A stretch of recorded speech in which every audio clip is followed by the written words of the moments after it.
GST విషయంలో గతంలో petrol దాదాపుగా మనకి పెరిగి ఒక 3 సంవత్సరాలు 2 సంవత్సరాలు అవుతుంది పెట్రోల్ పెరిగి.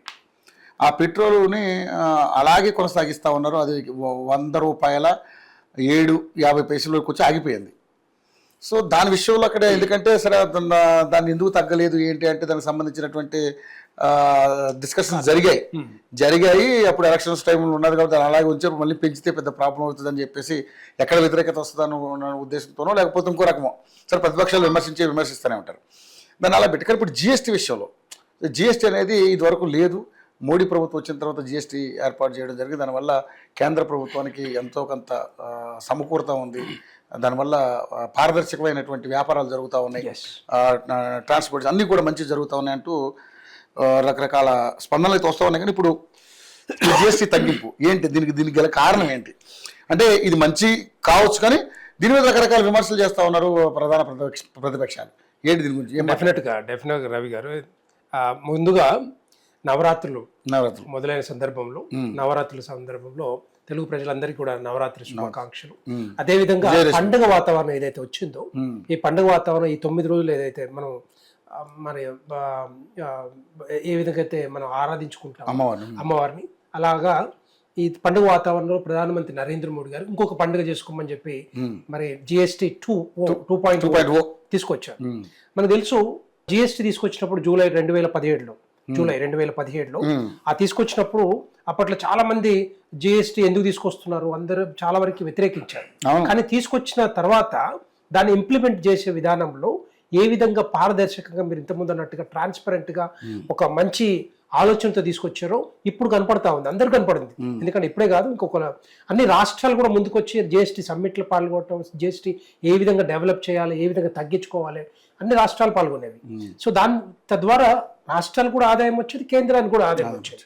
సో దీనికంటే ముందు 2004 నుంచి 2014 తర్వాత 55 సంవత్సరాల కాలంలో కాంగ్రెస్ పాలనలో ఏ విధంగా ఉండేదంటే వచ్చే ఆదాయం 75,000 కోట్ల రూపాయలు వచ్చేది ఆదాయం 2014 కంటే ముందర.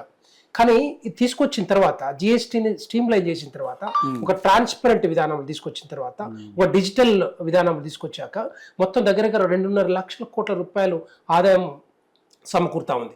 ఎందుకు చెప్తున్నా అంటే అంతకుముందు మొత్తం కూడా ట్యాక్స్లు దగ్గర ఒక 12 ట్యాక్స్లు ఉండేవి. ఒకటి ఆప్ట్రా అని, సేల్స్ ట్యాక్స్ అని, ఎంట్రీ ట్యాక్స్ అని, వ్యాట్ అని, తర్వాత ఎక్సైజ్ అని ఒక 12 ట్యాక్స్లు ఉండేవి ఏది కాంగ్రెస్ ప్రభుత్వంలో. ఇవన్నీ తడిసి మోపెడవుతున్నాయి, చాలా కష్టం అవుతుంది. ఎందుకంటే అది దగ్గర ఒక 40-50% ట్యాక్స్ల మీద పోయేది. అలాంటిది టోటల్ గా మొత్తం కూడా అవన్నీ తీసేసి ఒకటే విధానం వన్ నేషన్ వన్ జిఎస్టీ అది తీసుకొచ్చి ఒక ట్రాన్స్పరెంట్ గా తెలంగాణ మన వినియోగదారులకు కానీ లేకపోతే ట్రేడర్స్ కానీ ఇవ్వాలన్న ఆలోచనతోటి ప్రధానమంత్రి నరేంద్ర మోడీ గారు మంచి ఆలోచన చేశారు.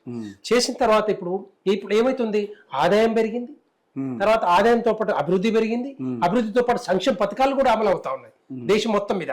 మీరు చూశారు, మీకు తెలుసు చాలా సంవత్సరాలుగా మీరు జర్నలిజం ఉన్నారు. 2014 గంటల ముందు 2014 తర్వాత రెండు తీసుకున్నప్పుడు దగ్గర 55 సంవత్సరాలకు పరిపాలించిన కాంగ్రెస్ పార్టీ చేసిన అభివృద్ధి ఈ దగ్గర ఒక 11 సంవత్సరాలు కనపడతా ఉంది. అంతకంటే ఎక్కువ ప్రతి దాన్ని కూడా డబ్బులు చేసుకుంటూ పోయారు. వ్యవసాయం మీద కానీ ఏదైనా కూడా చూసుకున్నా కూడా ఈవెన్ కాలేజీలు కానీ, మెడికల్ కాలేజ్ కానీ, ఐఐటీస్ కానీ, ఐఎమ్స్ కానీ ప్రతి ఒక్క దాన్ని డబ్బులు చేసుకుంటూ పోయారు. ఈవెన్ ఎయిర్పోర్ట్స్ కూడా, ఎయిర్పోర్ట్స్ ఒకప్పుడు 75 ఉంటే అది 150 ఎయిర్పోర్ట్స్. అంటే రకరకాలుగా మరి ప్రధానమంత్రి నరేంద్ర మోడీ గారు దాన్ని చూసి ఏ విధంగా పోవాలని ఆలోచనతో తీసుకొచ్చారు. ఇప్పుడు జిఎస్టీ 2.0 అనేది చాలా ఇంపార్టెంట్ అనమాట. ఎందుకంటే దీన్ని చెప్పాలంటే జిఎస్టీ బచత్ ఫెస్టివల్ అని, జిఎస్టీ సేవింగ్స్ ఫెస్టివల్ అని, ఇదంతా కూడా పొదుపు పండగలాగా మనం జరుపుకోవచ్చు. అదొకటే కాదు, దాంతో పాటుగా అంతకుముందు మనకు తెలుసు పార్లమెంటు సమావేశాల్లో ఏదైతే ఇన్కమ్ ట్యాక్స్ స్లాబ్ ఏదైతే ఉందో 3 లక్షలు ఉండే 4 లక్షలు ఉండే ఆదాయ పన్ను పరిమితి అది 12 లక్షలు పెంచారు. అంటే ఒక వ్యక్తి నెలకి ₹1,00,000 సంపాదించినా కూడా, నెలకి ₹1,00,000 సంపాదించినా కూడా సంవత్సరం మొత్తంలో వాళ్ళకి ట్యాక్స్ ఉండదు ఇక, అంతే కదా. 12 లక్షల వరకు ఆదాయం పన్ను పరిమితి అంటే అది కూడా ఉంది కదా. దీంతో పాటు జిఎస్టీ 2.0 తర్వాత రెండవది ఏదైతే 12 లక్షల ఆదాయ పన్ను పరిమితి, ఈ రెండు కూడా మరి ఎంత పెద్ద సేవింగ్ చెప్పండి. సో ఆదాయ పరిమితి మీరు అది మంచిగానే అది అది అది ప్రభుత్వం తీసుకోవడం మంచి నిర్ణయం. 12 లక్షల పై ఉన్న వాళ్ళకి మీ ట్యాక్స్ లోపల ఉన్న ట్యాక్స్ మొత్తం టోటల్ గా జనాభాలో మన ప్రపంచ మన భారతదేశ జనాభాలో ఎంత మంది ఉంటారు, ఎంత మంది సేవ్ లక్షలు చెప్పారు. మీరు కాంగ్రెస్ పార్టీ ప్రభుత్వంలో ఉన్నప్పుడు 3 లక్షలు 4 లక్షలు 5 లక్షలు ట్యాక్స్ వేసేవాళ్ళు, తర్వాత మొత్తం ట్యాక్సే కదా. అలాంటిదంతా కూడా మరి ఆలోచించి ఇంత పెద్ద రిఫార్మ్స్ తీసుకొస్తున్నారంటే డెఫినెట్ గా మోడీ గారిని అభినందించాలి లేదా. అఫ్ కోర్స్ పార్టీలు ఉంటాయి, కొన్ని పార్టీలు నిజంగానే వాళ్ళు బ్లేమ్ చేయడానికి ప్రయత్నం చేస్తాయి. ఎందుకంటే ఈ ఆదరణ చూసి, ప్రేమ అభిమానం చూసి కాంగ్రెస్ పార్టీ కానీ మిగతా పార్టీలు కాదు ఇట్లా కాదు అట్లా కాదు అని చెప్పొచ్చు. కానీ దీని మీద రోజు మనం ఏదో పొద్దున్న లేస్తే పాల దగ్గర నుంచి మొదలు పెడితే ఆటోమొబైల్స్ వరకు, కార్ల వరకు కూడా జిఎస్టీ మొత్తం కూడా తగ్గుకుంటూ వచ్చింది.